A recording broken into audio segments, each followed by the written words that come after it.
Radio Vissou. Votre web radio locale. www.radiovissou.fr. Jean-Étienne Kerr, bonjour. Aujourd'hui, vous allez nous parler d'une ressource ô combien précieuse puisqu'il s'agit de l'eau, mais plus précisément de l'eau à Vissou.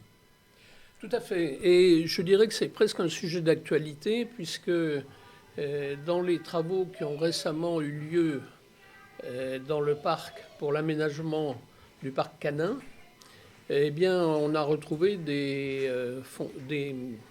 canalisations, disons, qui remontaient pour certaines d'entre elles à l'époque romaine. En effet, Vissou a toujours été réputé pour son eau, puisque les Romains eux-mêmes, pour alimenter la ville de Lutèce, avaient capté les sources de Vissou, ainsi que celles de Rungis, et les avaient rassemblées dans ce qu'on appelle l'aqueduc de Lutèce, dont le carré des eaux, c'est-à-dire la tête, est encore aujourd'hui situé sur le territoire de Vissou. Bon, je ferme cette parenthèse. Et donc, si j'ai souhaité traiter ce sujet, c'est parce que, en réalité, il recouvre plusieurs aspects que je vais essayer de développer en quelques minutes, à la fois des aspects matériels et puis des aspects, disons, relatifs à la vie du village et de la ville actuelle de Vissou. Alors, les eaux à Vissou, eh bien, on va commencer par le plus simple, c'est que Vissou est situé sur ce qu'on appelle le bassin versant de la Bièvre, c'est-à-dire que les eaux qui tombent sur la surface de Vissou se dirigent ensuite vers le Rue de Rungis et vers la vallée de la Bièvre. Alors, on peut commencer d'ailleurs par ça, c'est-à-dire que tout le monde connaît le Rue des Glaises ou le Rue de Vissou, parce qu'il n'y a pas un nom très fixe. Ce Rue, eh bien, il démarre aujourd'hui au niveau du lavoir, qui est situé rue Paul Doumer. Tous les habitants de Vissou connaissent, moi je l'imagine, ce lavoir. Donc la source, si on peut dire, est un peu plus haute, mais elle est souterraine. Et donc les eaux apparaissent à la surface au niveau du lavoir. Et ensuite, eh bien, ces eaux circulent de manière invisible, souterraine, le long de la rue Pelletier, Le Mercier et Pelletier, et puis ensuite réapparaissent au parc des étangs. Et donc, c'est ce cours d'eau qui alimente les trois étangs que tout le monde connaît aussi. Et puis ensuite, le Rue se dirige vers le nord, arrive au boulevard Chauveau et ensuite est à nouveau canalisé jusqu'au moment où il rejoint le Rue de Rungis, c'est-à-dire au pied des lacets de Montjean. Et ensuite, les eaux partent en direction de Fresnes, alimentent d'ailleurs la pièce d'eau du parc de Tourvois à Fresnes, et puis ensuite se jettent normalement dans la Bièvre. Bien. Et donc, ces eaux de surface, tout le monde les connaît, mais ce qu'on sait moins, c'est que parfois elles provoquent des inondations. Et ces inondations, c'est plutôt les gens qui sont en aval qui en sont victimes lorsque le Rue de Rungis ne peut pas absorber l'eau du Rue de Vissou, qui à ce moment-là reflue dans le quartier des Glaises. Je ferme la parenthèse. Et donc, on voit déjà que Vissou est baigné par un cours d'eau. Mais il y en a un autre que je voulais citer, parce qu'on le connaît moins, c'est le Rue du Bois-Charlet, puisque le Bois-Charlet, aujourd'hui qui est une résidence, mais qui auparavant était, comme son nom l'indique, un bois, donne naissance à un tout petit ruisseau, mais qu'on peut encore voir, qui descend schématiquement le long de l'autoroute du Sud et vient se jeter dans le Rue de Rungis au niveau de ce qu'on appelait le bas de Fresnes et qu'on appelle maintenant le coteau de Vissou. Et donc, c'est peu de choses, mais c'est quand même intéressant. Et j'ajouterais qu'il y avait un troisième rue, mais qui a disparu, mais qu'on retrouve sur les vieilles cartes de Vissou, notamment les cartes d'avant la Révolution, qui était un rue qui, en gros, partait de ce qui est aujourd'hui l'autoroute, traversait le quartier des Molières et ensuite se dirigeait vers la rue du Bon-Puits, et puis ensuite allait se jeter dans le rue des Glaises, un petit peu plus bas. Mais ce rue a complètement disparu. Alors ça, c'est les eaux, j'allais dire, de surface, les eaux qui coulent. Mais il y avait également les puits, puisque auparavant, dès qu'on pouvait creuser des puits, comme il n'y avait pas de réseau d'eau potable, de distribution d'eau potable, eh bien, chacun essayait de se procurer son eau en creusant. Et à Vissou, comme on a une nappe phréatique du plateau assez abondante, eh bien, beaucoup de Vissoussiens creusaient des puits. Et il en reste d'ailleurs un nom qui est la rue du Bon-Puits. Alors, je ne sais pas trop exactement où était situé le puits en question, mais c'est un souvenir de l'époque où tout le monde avait son puits. Et je veux dire que moi-même, sur mon terrain, j'ai encore un puits que je n'utilise pas, mais je pourrais en tirer un peu d'eau, quoi. Mais enfin bon, la qualité de cette eau reste à démontrer. Alors justement, ça me permet de faire une transition avec l'utilisation de l'eau que l'on a fait de tout temps à Vissou, c'est-à-dire, bien sûr, le lavoir, puisqu'on servait aussi de l'eau, pas seulement pour boire, mais pour laver. Et donc, le lavoir, je ne resterai pas longtemps sur ce sujet, dans la mesure où tout le monde le connaît. Il est encore sauvegardé, le lavoir de la rue Paul-Doumer. Il n'est pas classé. Il n'est pas classé, non. On pourrait effectivement se poser la question, mais bon, la municipalité a l'air d'y tenir, elle l'a restauré. Moi, je me souviens de la période où il a été restauré par Madame Herman, pour ne pas la nommer, et qui a rouvert d'ailleurs la petite ruelle à cette occasion, la petite ruelle qui est derrière. Mais malheureusement, pour rétablir la communication avec cette ruelle, entre le lavoir et la ruelle, comme il y a une différence de niveau, on a installé un petit escalier. Et ce petit escalier, eh bien, il a été fait avec des dalles funéraires, dont on voit encore quelques gravures. Et donc, c'est des dalles qui devaient se trouver antérieurement dans l'église. Mais malheureusement, aujourd'hui, elles sont en train de se détériorer sous les intempéries, quoi. Bon, ça c'est dommage. L'association que je préside, la PEPAV, est intervenue plusieurs fois, mais il n'y a jamais eu moyen que la mairie mette de côté ces dalles, ou plus exactement ces morceaux de dalles, puisqu'ils ont été cassés en morceaux pour faire l'escalier. Alors, je ferme la parenthèse. Et donc, au-delà des lavoirs, l'utilisation de l'eau, c'était aussi des fontaines.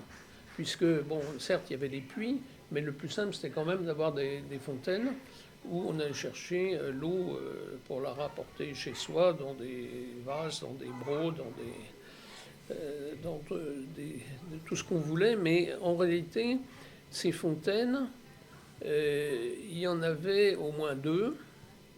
L'une qui était située rue de l'Amiral Mouchès et l'autre située rue du Général de Gresso. Alors, la fontaine qui est rue de l'Amiral Mouchès, elle existe encore, en ce sens que l'édifice existe. Elle est juste en face de l'entrée du parc des étangs, mais il n'y a plus d'eau. Alors, ça me permet d'aborder un sujet justement lié à la qualité des eaux. En réalité, personnellement, je suis arrivé à Vissou en 1977, et à l'époque, cette fontaine fonctionnait encore. Et il y avait énormément de gens qui venaient chercher de l'eau pour leur consommation personnelle. Et évidemment, des analyses ont été faites et ont montré que cette eau était quand même assez chargée en nitrate, puisque à l'époque, il y avait encore la culture sur le plateau au niveau de l'aéroport d'Orly. Et donc, elle n'était vraiment pas d'une très bonne qualité. Alors, la mairie avait commencé par mettre un panneau eau non potable, en laissant couler, bien sûr, l'eau, mais ça n'empêchait pas les gens de venir remplir leurs bouteilles. Et finalement, il a fallu faire ce qu'on constate aujourd'hui, c'est-à-dire fermer complètement l'eau. Donc, ce qui fait qu'on a une fontaine, mais qui ne coule plus. Alors, dans la rue du Général de Gresso, c'est un peu la même histoire sur ce plan-là, c'est-à-dire qu'on avait une fontaine qui s'appelait, qu'on voit, qui a été reproduite là, dans les vieilles cartes postales, là, dans le livre Vissou au temps jadis. Et donc, il y a une belle photographie avec des vieilles vissoussiennes devant cette fontaine qui s'appelait la Coulette. La Coulette, c'était un nom banal. On a aussi une Coulette à Rungis, etc. C'est une petite fontaine qui était alimentée. Donc, cette fontaine, si vous voulez, elle était à l'emplacement où il y a aujourd'hui le parking, le long du parc des étangs. Et cette fontaine était donc alimentée certainement par une des sources de l'intérieur du parc. Et cette Coulette, je l'ai encore connue. Et puis quand on a décidé de créer le parking, eh bien, elle devait être supprimée puisqu'elle était en bordure de la chaussée sur un mur qui devait disparaître. Et donc finalement, on a supplié la mairie de conserver la fontaine. Donc, alors, ils ont conservé une fontaine qu'on peut voir qui orne le parking avec la pierre de bassin qui était celle de l'ancienne Coulette, mais ils en ont fait une fontaine, disons, de style indéterminé, mais enfin, bon, qui est pas extrêmement esthétique, du moins à mes yeux, et surtout, eh bien, pour les mêmes raisons que celles que j'évoquais précédemment, eh bien, elle ne coule plus. Alors, y a-t-il eu à Vissou, à une époque, ces pompes avec un bras qui était municipal, comme on en voit encore dans quelques villages? Eh bien oui, vous avez raison de poser la question, parce que avant que la mairie ne restaure le lavoir de la rue Paul Doumer, eh bien, au niveau de la rue Paul Doumer, donc au niveau du trottoir en quelque sorte, moi j'ai connu une pompe à bras, alors qui n'était plus en service, hein, à la fois parce que plus personne n'en avait besoin et puis elle était vétuste. Et je pense qu'elle n'était même plus reliée à l'eau en dessous. Mais effectivement, ça permettait aux gens de récupérer de l'eau sans avoir à aller la chercher dans le lavoir pour boire, hein, et puis se laver. Et effectivement, ces pompes à bras, alors cette pompe à bras, dans les travaux de réfection, elle a complètement été mise à la poubelle, quoi, finalement. Bon, elle n'avait pas une valeur extraordinaire. Mais enfin, oui, vous avez raison de poser cette question, parce que c'était aussi une solution classique à cette époque-là. Alors, je voudrais terminer mon propos en évoquant encore une autre utilisation de l'eau à Vissou, qui était l'utilisation pour les animaux, c'est-à-dire donc les abreuvoirs. Alors, il y avait effectivement des abreuvoirs à Vissou. Alors, il y en a un, je commencerai par citer celui-là, parce qu'il n'est plus à sa place. Au croisement des rues Le Mercier et Pelletier, vous avez un tout petit parking qui se situe donc sur le tracé du rue de Rungis, de rue de Vissou, qui est souterrain, aujourd'hui tracé souterrain, mais il y avait là un abreuvoir qui était alimenté par l'eau qui venait du lavoir, en quelque sorte. Et donc il a disparu, puisque c'est un parking maintenant. Mais par contre, la pierre du lavoir a été transférée dans le parc des étangs, parc Arthur Clarke, et vous pouvez toujours la voir, puisqu'elle est au niveau où surgit une petite source qui ensuite descend en diagonale vers l'étang central. Et donc c'est un abreuvoir classique pour les bêtes, alors, les chevaux, les bovins également.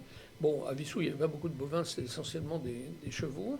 Et justement, ça me permet d'en venir au deuxième abreuvoir qui était le plus important.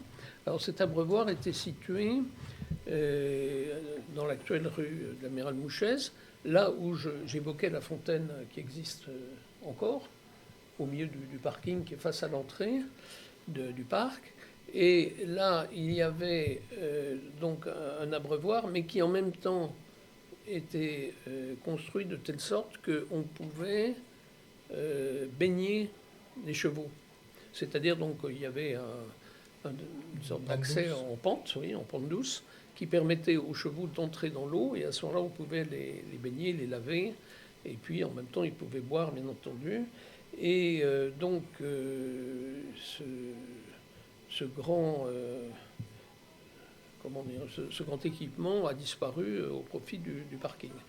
Et dans la photographie qui est reproduite également dans le livre que je citais tout à l'heure, Vissou le temps jadis, on peut voir cet abreuvoir, et puis la trace de la fontaine, et puis également il y avait juste à côté quelque chose qu'on retrouvait partout, qui était la tour des sapeurs-pompiers, puisque les sapeurs-pompiers avaient une tour qui était composée de bois, de madriers, qui leur permettait à la fois de s'entraîner à grimper après une façade, et puis en même temps qui servait également à sécher les tuyaux une fois qu'on les avait utilisés, puisque les tuyaux étaient en tissu à l'époque, et donc une fois qu'on les avait utilisés, il fallait les faire sécher, parce qu'ils étaient à la fois lourds et encombrants. Voilà, donc au total, voilà l'utilisation de l'eau à Vissou. Alors je passerai sur encore une autre utilisation, qui est l'utilisation esthétique, c'est-à-dire que effectivement, quand on avait une maison de maître, on avait également un jet d'eau et puis une pièce d'eau. Alors il y en avait un de jet d'eau, par exemple, à la propriété des étangs. Aujourd'hui, il reste le bassin avec ces animaux bizarres, là, ces sortes de... Je ne sais pas, on peut les qualifier de grues ou de cigognes, je ne sais pas. Et puis, il y avait également la même chose dans le parc de Château-Gaillard. Et tout ceci, bien entendu, a disparu aujourd'hui. Voilà, en quelque sorte, l'eau à Vissou. Alors, je terminerai en disant que les étangs du parc Arthur Clarke sont encore visibles et appréciés. Il y avait également un étang au pied du château de Montjean, puisqu'on a conservé une carte postale qui montre des gens qui font de la barque sur ce petit étang. Mais tout ceci, maintenant, a malheureusement disparu sous les remblais qui ont orné le bas du parc de Montjean. Voilà. Bien, écoutez, je vous remercie de nous avoir conté cette histoire d'eau. Voilà, histoire d'eau. Très bien. Radio Vissou, votre web radio locale. www.radiovissou.fr